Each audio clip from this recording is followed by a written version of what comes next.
So you ever get tired of talking about your story?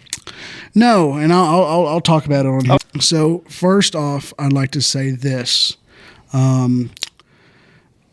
Just because I went through a school shooting or any mass shooting whatsoever doesn't mean I'm an advocate against guns. Yeah. I grew up in Texas. Yeah. I obviously like to shoot guns. Yeah. Guns aren't the bad people. The reason I say that is because after my audition aired, a lot of people took it the wrong way as to what the message I was trying to spread. And probably a lot of that had to do with the way Katie reacted. Yeah, I can see that. But that's why I say just because I'm a survivor doesn't mean I don't support the Second Amendment. So I could tell the story from the second I woke up. I remember stopping into the gas station by the high school. They had really, really good breakfast burritos. And I got the good breakfast burritos, man. And I love that. I got 2, and I went to go pay, and the lady was like, no. And I was like, okay. So my buddy had a big red truck, massive red truck, the tallest truck in the parking lot. And that's saying a lot for Santa Fe. That's pretty solid. Yeah, I don't think people understand the Santa Fe. No, dude. A huge truck. And we always hung out in it before, all of our buddies, just because it was the big truck. They always hung out at it. And it was an abnormal morning just because a lot of people weren't there. They had a Schlitterbahn field trip the day before, and a lot of people don't go to school the Friday after a field trip. Yeah. Number one. Number two, school was over in less than a week. Yeah. So it was like that last Friday because we get out on the Thursday. Yeah. So it was like that last Friday. It's about the time where the teachers start to use up their sick days. So my art teacher wasn't there. The other art teacher was. So 7:10, I think the bell rings. We're wrapping up an art project. It's the last day to finish it. Like 7:28, I stood up to go get some colored pencils or something to finish my project. And like I pull my chair out to go sit back down and boom. Oh. And at first, it's not a gun. Ain't no way that's a gun, dude. Ain't no way. What it sounded like was somebody like took a 2x4 slapped them together, hit the side of like the big dumpster. And the thing is, there was a dumpster right outside the art rooms. Yeah. And so I was like, oh, maybe the dump truck came by and like it slipped out of the holders and it hit the ground or something. I don't know, man. Yeah. And then you heard boom again. Oh, that's a gun. So that part right there was such a blur just because I remember hearing the first shot and everybody having that same reaction, like just kind of staying still. Yeah. And then second shot, act. So the first thing I did was, so the shots are coming from the art room next to mine. So the art rooms are like this. Here's art room 1. Here's art room 2. And so they're coming from this room. So we don't see the shooter. We don't see any action going on whatsoever. We just hear. So the first thing we do is we rush to the back door of the art room. Pretty big art room. Art rooms are big. Yeah. They're big rooms. It's locked. And the only person that has a key would be my art teacher who wasn't there that day. So looking back on it now, there's always survivor guilt and stuff. I probably could have taken a chair and hit in that back glass door. But there's nothing that you can tell yourself to prepare for something like that. No. And like I said, everybody's got a plan till, like I said. No, dude, it's wild. We even had a plan because we always talked about it. We were Santa Fe it's a crazy town, man. A lot of people have guns. Yeah. And to the point where like growing up as a kid, we were like, if a school shooting ever happened here, it wouldn't last a long time at all because some crazy redneck would just show up with another gun and take them down. But if that wasn't the case, one of these crazy redneck kids would go after them and stuff. And then I remember one year I was like, you know, if something like that were to happen,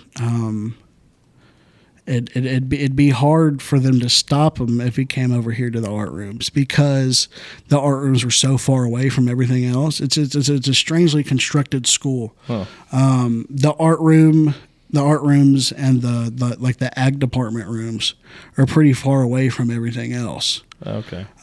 So a lot of action going on, but we don't see it. We just hear it. And the back door won't open. And like the first thing I do is I crouch under a table.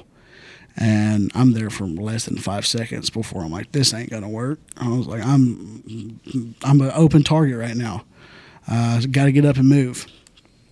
For some reason, I remember seeing. So there's 2 closets in the art rooms, and they're both shared by each art room. So one is like, you know what a kiln is, where you heat up For pots. Yeah, for pots and clay and stuff like that. There's a kiln closet, and there's a supply closet where they keep like brooms, paper, pencils, stuff like that. And there's 2 doors to each room. One door for one art room, and then one door for the other art room. So as I'm standing up, I see the kiln closet full of people, and somebody shut that door, so I can't go into that closet. And a closet full of people in the first closet, but the door hadn't been shut yet. So I crawled in there, and the first thing I do is I grab the handle, and I go to shut the door, and right before I shut the door, I can see in the crack the shooter coming up to our entryway. So I shut the door. The first thing I do is I grab the handle, and I put my body against it. And man, I can't even describe what I'm feeling as far as adrenaline. So I put myself up against the door, hold the handle, and a young man named Christian Riley Garcia, he was like, he didn't really say anything, but he kind of looked at me, and I could understand what he was telling me. He was telling me to back away from the door. He's got it. And so I backed away from the door, and he put himself in the exact same position that I was in.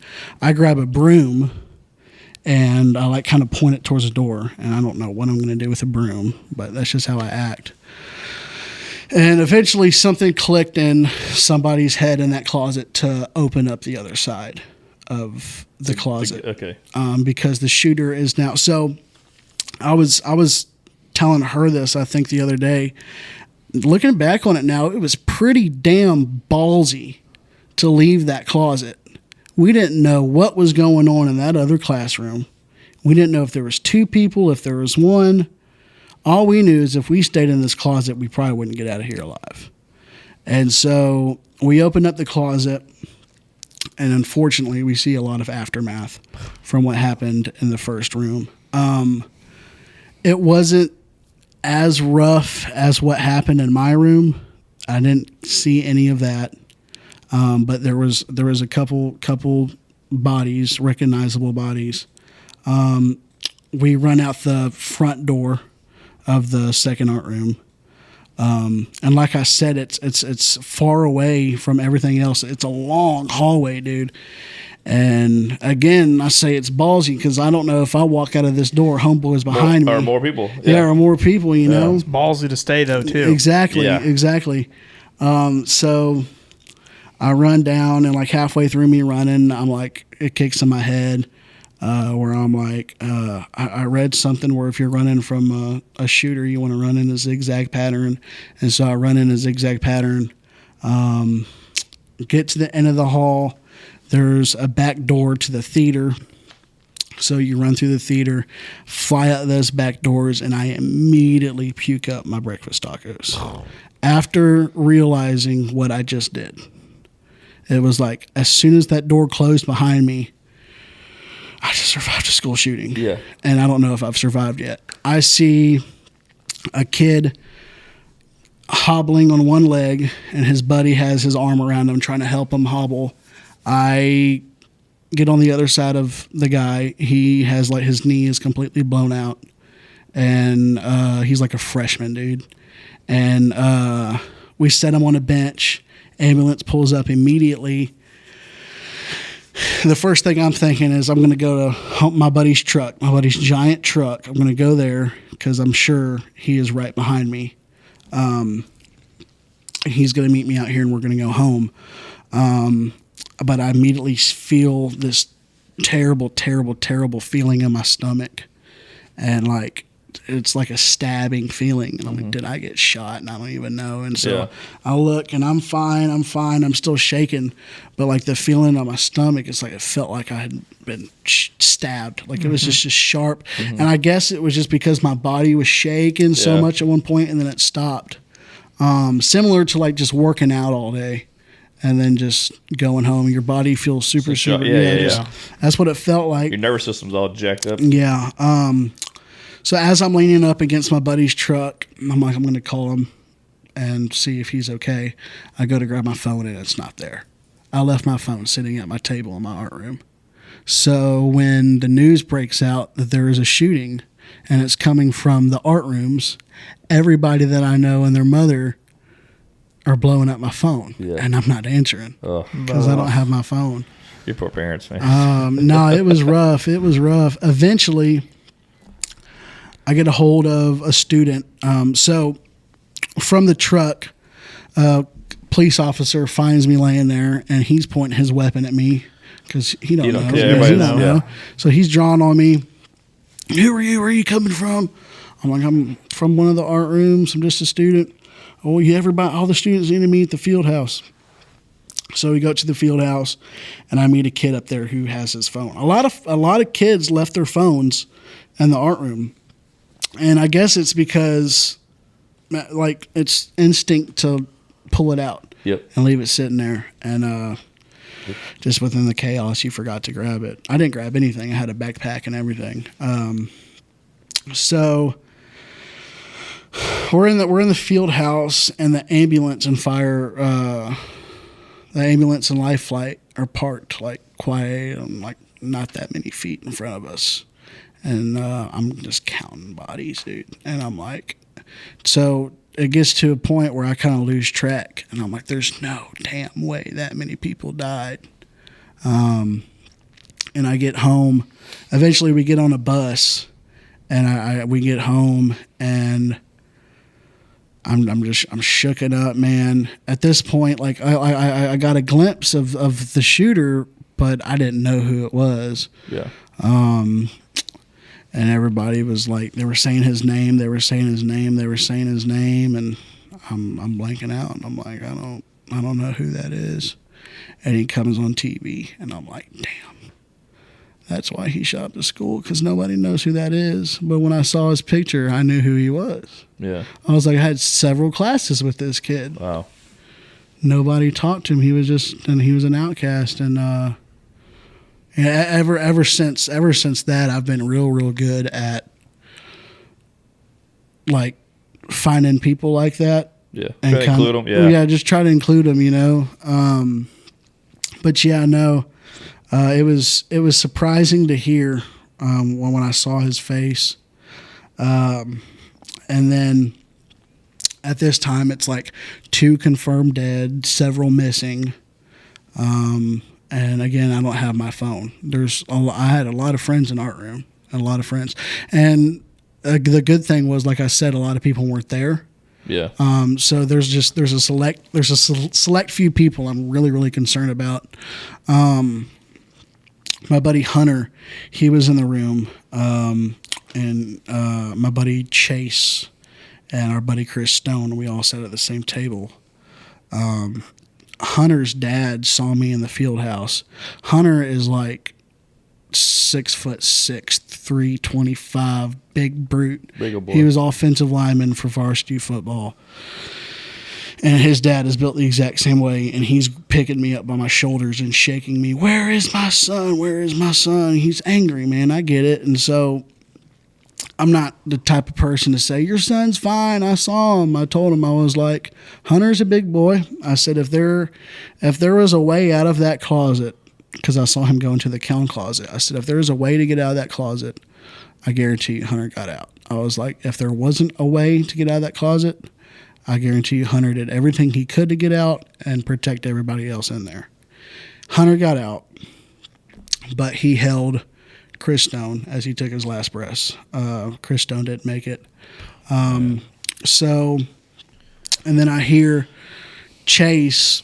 I hear my butt, like some guys like, I saw Chase Yarbrough get shot. I saw Chase Yarbrough bleeding from the face. And I'm like, what do you mean? He's like, he got shot in the face. And I'm like, so me hearing my friend just got shot in the face, I'm like, that's the worst thing ever. He is not okay. It was birdshot. And so he just kind of got peppered. But he's fine. Like no major damage, no major scar tissue or anything like that. I hang out with him every weekend. He's a really good buddy of mine. And then just kind of hanging out all day at the house. Just every 20 minutes, a new name comes across. A new name comes across. A new name comes across. And Chris Stone was tough. Chris Stone was real tough. But when I saw Christian Riley Garcia come across the TV, that sucked, because he's the kid that stepped up for me in the closet. Yeah. And it's like, looking back on my journey right now that I'm going through, at the time I was really questioning why. Yeah. And I'm a religious man, you know, and it didn't make any sense to me. I was like, I took full responsibility to close that door and put my body up against it, and I was okay with that. But for some reason, my God was not okay with that. Yeah. And the journey I'm going through right now has to be the reason I survived. Sure. The reason why you're here, you know? Which is why American Idol was so cool, because they let me tell that story. Yeah. They let me tell that story, and I think they just, even though it might have, which I don't know if this is true, it might have had something to do with how far I went in the show.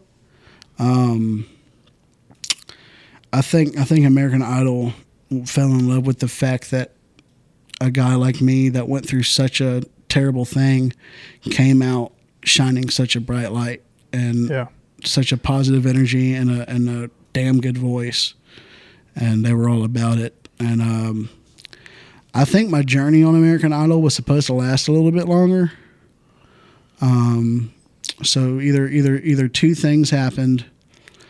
What I think happened was I absolutely bombed my performance. I did. There's no doubt that I did. What happened was, it's called Showstopper Round. And I was like, I want to come out here and do a showstopper, you know what I mean? That's the first time you played with a band, right? Yes. Okay. Yes. And I was like, I want to come out here and I want to put on a showstopper. And one of my favorite hard rock songs is a song called Waiting on the Thunder by Blackberry Smoke. And they're like a southern rock band similar to Whiskey Myers. Yep. I've heard them. And I was like, yeah, I'm going to sing this song. And so I rehearsed it the night before, and like third time through me rehearsing it, my voice is like gone. And so I'm like, I'm trying too hard on this song. My voice is straining too hard. This isn't a song that I meant to sing just yet. But nobody's giving me negative feedback. Nobody, not the producers, not the song lady, not the piano players. Everybody's like, you good, you sound great, man, you sound great. And I was like, maybe like it's just good enough to get me to the next round, you know. And like I said, I learned the hard way. Every single time I learned the hard way. I should have changed that song, because when I got on stage, I hit the verse just right, perfect pitch, perfect tone. Chorus comes in, and I can't hear myself. And all I hear is the backup singers and the band, and the backup singers are throwing me off. I was like, they're not on key. And it was bad, man. It was really bad. And they showed that on TV, and they showed me getting eliminated because of it. And even the comments were like, man, it wasn't even that bad of a performance. It wasn't that bad. There was a lot of people that were worse than that. And I was like, yeah, I don't know, man. It's just either I bombed my performance, or somebody had my back there, and they understood that I had gotten enough exposure. Yeah. And that they wanted me to go out there and be free, not held back by any Yeah, I mean, there's a lot of ways you could look at that, but like I said, everything happens for a reason, man. Yeah, yeah. And like I said, there's gonna be so many doors open up for you. I'm sure they already have. Yeah. But dude, yeah. In my opinion, you got there on talent, 100%. Yeah. I think the story is just a little bit of icing on the cake, just to for as far as not advocacy, but speaking about it, that it's obviously an issue in today's society. And if you notice on Idol, everybody has a story. Yeah, it's like you can look at the top 5 right now, and there's some background sob story. Mm-hmm. That's the Hollywood part of it, man. And it's kind of sad because there's contestants that outsang me, I mean, every day, all day long, and they can't make it past the Zoom audition because they don't have a story. Yeah. So that definitely helps. I mean, it is a show. But yeah, it's a show, but they're not going to get somebody who sucks, and then they're like, but he has a good story. Yeah, exactly. for sure. Yeah. No, that's a big part of it, man. Like I said, it is a production. Yeah. But you're a cool kid. You can sing good. You had a story. You're like, dude, this is like the perfect storm for American Idol. Yeah. And Grab America. And Which is honestly why I thought I'd make it a little bit farther than that. But I firmly believe everything happens for a reason, and I think a lot of good is going to come out of it.